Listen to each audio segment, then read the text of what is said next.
Hello everybody.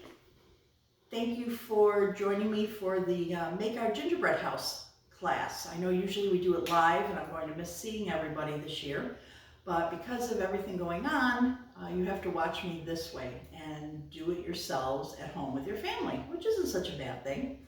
So I'm going to show you how to put the house together. I know in past years, everybody likes it when I put the houses together because then all you have to do is decorate. But I'm going to show you how to put them together and show you what I included in your bag of goodies. All right, everybody should have one of their kits.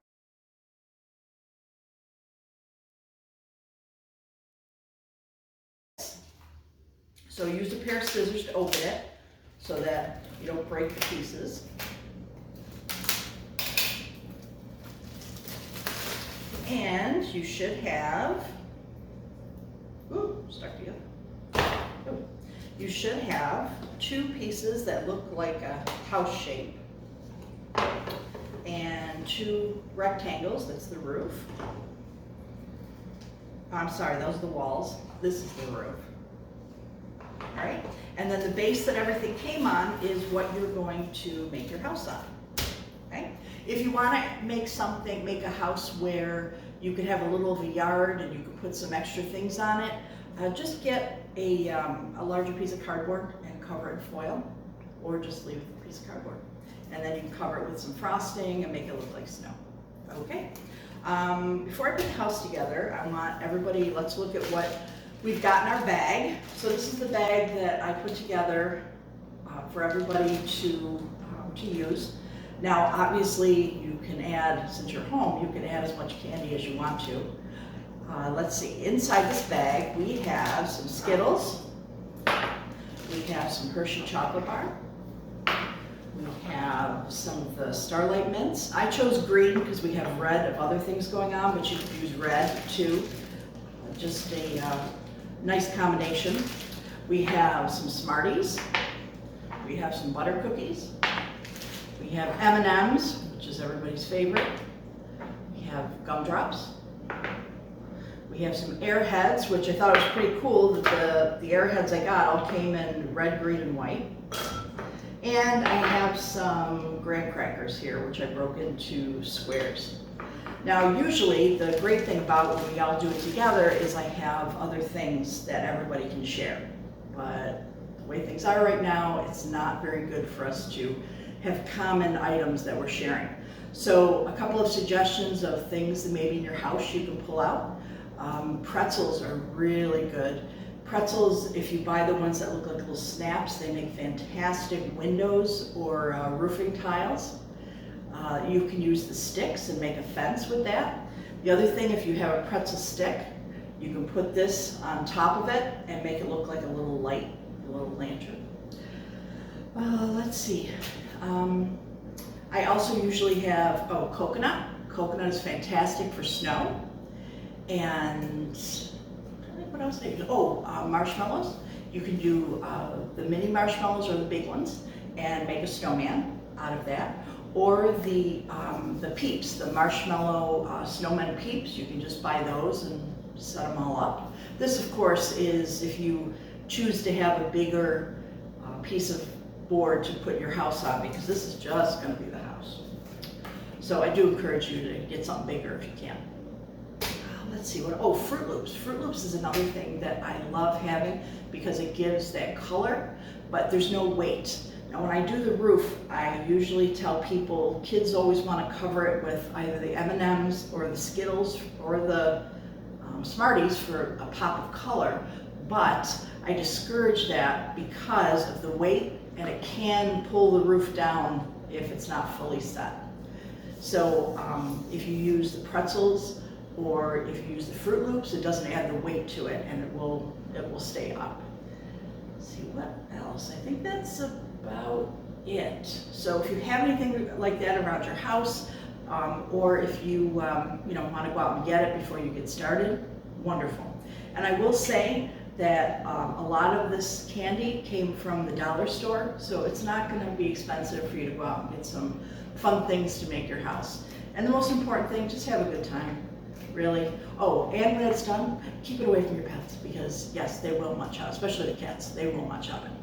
All right, so the other thing you have here that I made up for you are bags of frosting. Now those of you who have done my gingerbread house classes in the past know that my frosting is extremely good and holds together very well. I always joke that you could use it to spackle your bathroom because it holds so well. So you're going to get the bag like this, all right? And it's probably going to be cold because we're keeping it in the refrigerator. So you just want to kind of warm it up a little bit. Just kind of, you know, put it in your hands. Good thing for the kids to do, all right? Then what I did is I just put it down flat and I started pushing the frosting toward the end. See little bubbles in there, but we'll work those out. Okay? Now, next thing we're going to do is we're going to cut a hole in the bag and use it like a piping bag. Now, don't make it too small because if you squeeze too hard, the bag might pop. That's about, yeah, tiny. That's about how much I cut off there. Okay, so we're going to start with one of the end pieces. There we go. All right, so you want to use a very generous amount because after all, I mean, it looks like snow. So we're going to start by going along the base and going along the inside. You notice I didn't put it on the outside, it's on the inside part. And then we're going to find where it goes on the board. Okay, now, hopefully you have another person to help you with it. Then you take one of the rectangle pieces, you go all along the side, all along the bottom, and you're going to pop it right in to where you have it. There. So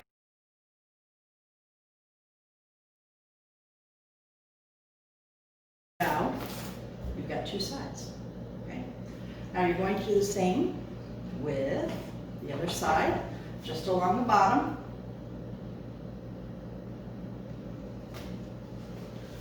Pop it right into that side. Now, you're probably, a lot of you are thinking at this point, oh my gosh, she makes it look so easy and it's not that easy for me. Well, guess what? I've probably done thousands of these over the years, so it's second nature to me.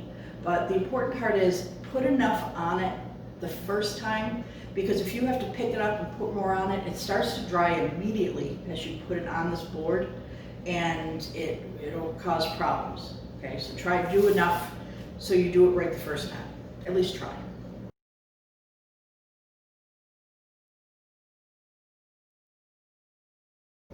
All right, now we've got the other end piece, and we're going to do the same exact thing that we did with the first one. We're going to go all along the bottom, and then down the two inside. Okay, and then we're going to pop this right on the end. All right, give it some gentle pressure, make sure everything's staying together, but not too much. All right, so we got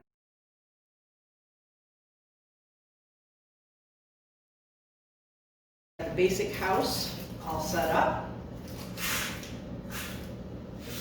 Okay, now we're going to do the roof. Now, a mistake a lot of people make with these is you don't have to put any here. You're just wasting your frosting because the roof actually overhangs. It's like a little cottage.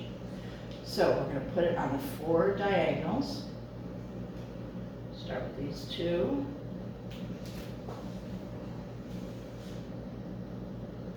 Pop it out. See how it's overlapping that? It's not sitting on there.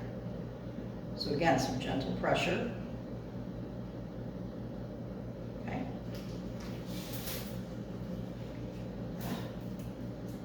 All right, let's turn this around. Now we're going to do the same thing. The other 2 diagonals.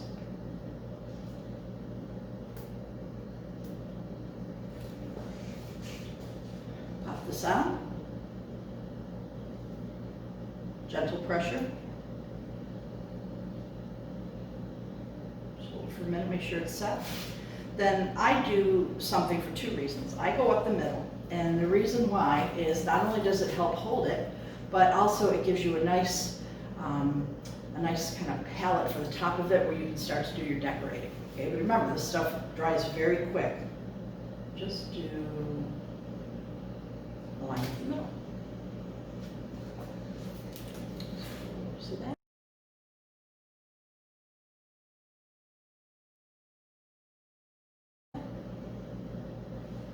All right, now you can start decorating. If you want to leave, again, I'm just making sure with gentle pressure. If you want to leave it for a couple minutes, make sure it's dry, but if you have kids that you're working on this with, yeah, they're not gonna wait. So there you go. Now again, take advantage of these little things that look like snow, and the amount that you have in your bag, I mean, I'm using the same exact size bag that I'm going to give you, and you see you have plenty left for decorating. I will tell you that the recipe for my frosting is on the Wilton website, and it's completely edible. It is confectionery sugar, cream of tartar, and egg whites. Right? And you whip it up. I use my KitchenAid to whip it up. All right, so at this point, you know, you can start decorating, and I want to just give you a few ideas. When I do these gingerbread houses with you live, the classes, I don't usually decorate my own in front of you because I have found that especially with kids, they tend to do exactly what I'm doing. And I don't want that. It's amazing to me when I have these classes, and like I said, I've had many over the years, is everybody uses the same thing. Everybody has the same bag of candy, and every single house looks different. And that's what I love about it. But if I did mine, I find that kids tend to copy and look at it and say, oh, what did she do there? Let's do that. So I enjoy looking at all the different ones, which I'll miss this year. But I am going to ask that those of you who are taking advantage of this and who are doing these, maybe you could send a little joy back my way and send me a picture of your finished house with your family, if that's okay with you. The Storybook Cook at yahoo.com is my email, and I would love to see some of your pictures. Okay? I want to thank the Gates Library, the Friends of the Gates Library. That's who every year funds this project so that everybody can enjoy doing these houses and you don't have to pay for them. So let me just give you a couple ideas. I will go ahead and start doing a little decorating. So I'm going to take some of the Skittles, and where I set on top, you know, put some of these in there. These kind of look like Christmas lights. I'm just going to throw them on there. The little OCD in me is not happy that I'm not doing them in a pattern somehow, but that's okay. We'll survive. All right. So like I said, take advantage of that strip on the top and do a little decorating up there.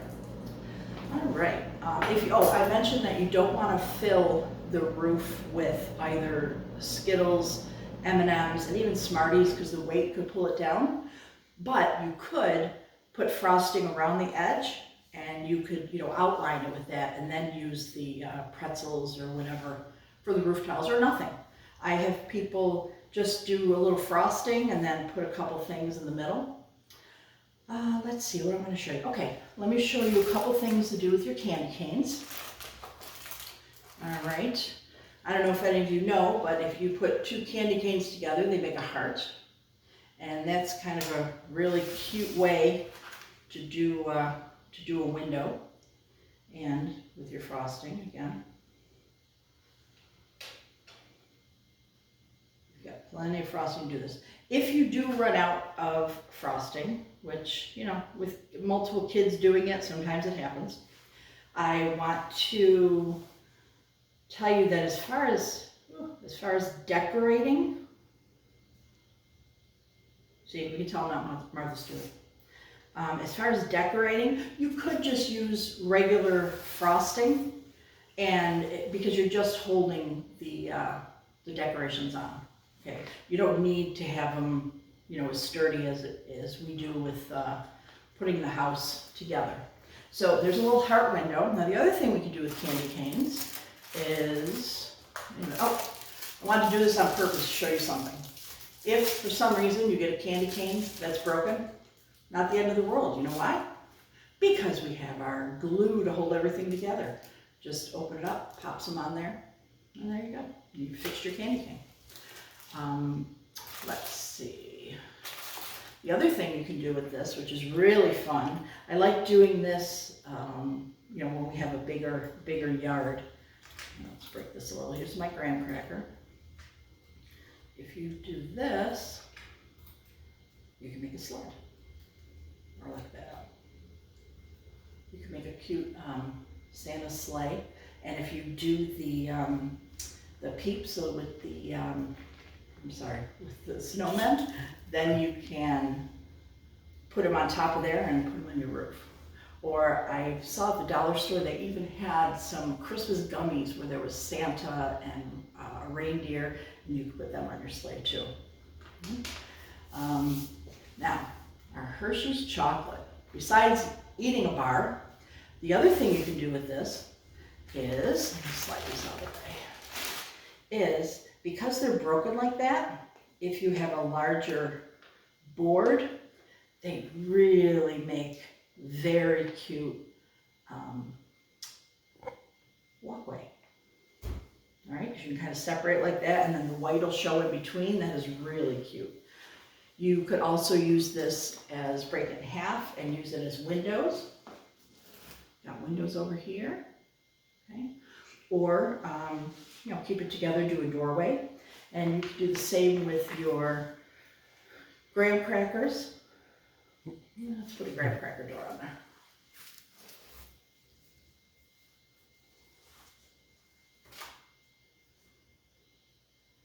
There we go. We've got our door on there. And your airheads. Your airheads also make really good walkways. Okay, so I mean, the possibilities are endless. And again, I love to see what everybody does. These make really pretty windows. Turn this around. And you see, I'm not going crazy with putting the frosting on the decorations. You don't have to, because it's really gonna harden fast. Okay, there's some windows. Now, oh, I love these. Now, these are little butter cookies that, again, I get at the dollar store. And anybody guess what this makes? How about a wreath? This makes a perfect wreath. So I'm actually going to put this on the other side. And I'm going to decorate it a little before I put it up there. There, I'm going to put some little berries on there using some M&Ms.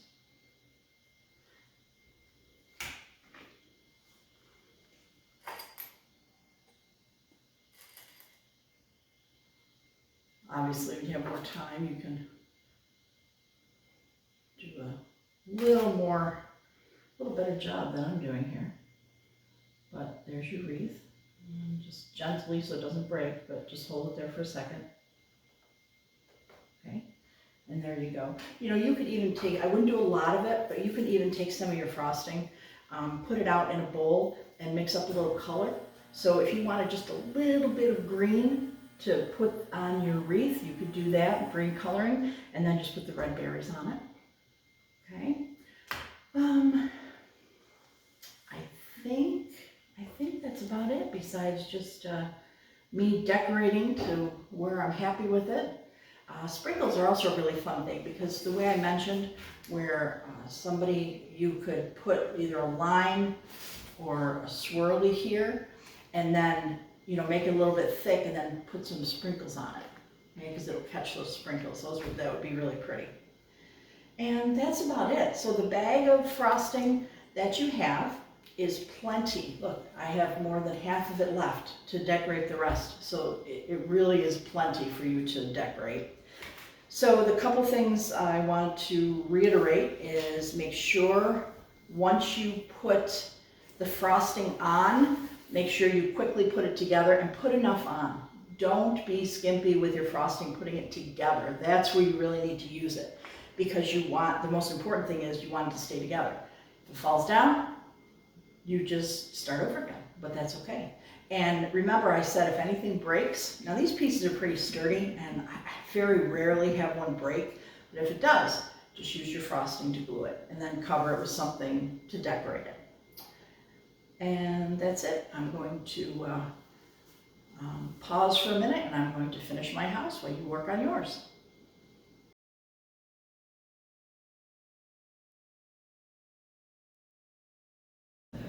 Well, hello, I'm back. I have finished my house as much as I'm going to. I tried to use everything that we had here so you kind of had an idea, but do not copy mine. Remember, that's the best thing. Now look at, this is the original bag of frosting that I had. I still have enough to do a lot more decorating. So again, if you use it the way you should, you really should have no problem running out of frosting, okay? A couple other things I wanted to let you know, and I'll show you my masterpiece. Is as soon as, now here is some of the frosting that fell on the counter. It dries probably within a minute of coming out. So that's why I gave it to you in a sealed Ziploc bag, because it has to stay sealed, or I mean it has to stay covered in order for it to work well. Otherwise it turns into all this powdered stuff that's down here, and that's not going to do you any good. Okay, let me see what else. Okay, let me show you my masterpiece. And again, I don't want anybody copying. I just wanted to give you some ideas, okay? So you see all my Christmas lights around here, my windows, my sleigh. I don't know what that little stumpy thing here, I don't know who that's supposed to be, but it's just something on there, okay? Then we've got the back with the wreath and the windows, the little door handle, okay?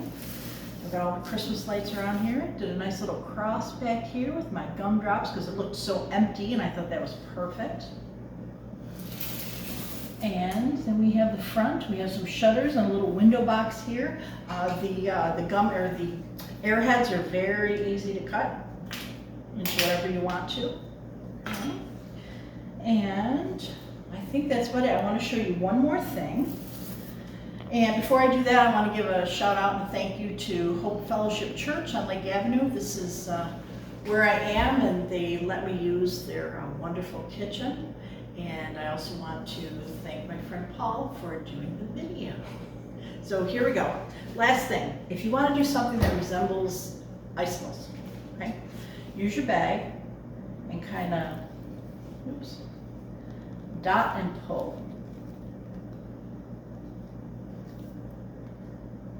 They're not perfect. You can play with it. See, like that one's nice. It's got a nice pull to it. So is that one. So you can kind of play with it a little bit. And I would have had a little more time to play here. Yeah, you're kind of looking flat, but you get the idea of what I'm trying to do. You got a few minutes. You can even shape them a little bit. Okay. So that looks really cool. Almost like a little finishing touch on your house. Okay. Also, if you want to, you can go all around the bottom and add, remember the sprinkles I was talking about? If you want to do green sprinkles or whatever kind of Christmas sprinkles, go around the bottom and push them into that. That looks really, really good. The important thing is to have fun while you're making it. As long as you get your house set up and it's standing, there's no right or wrong way to do it. Just be creative. And again, I would appreciate it if at least some of you would be able to send me a picture of your house and your family to spread that Christmas cheer to the Storybook Cook at yahoo.com. That's my email address. Also, if you have any questions or problems, reach out to me there as well. This is Liz Bauld, otherwise known as Miss Liz, the Storybook Cook. Have a Merry Christmas.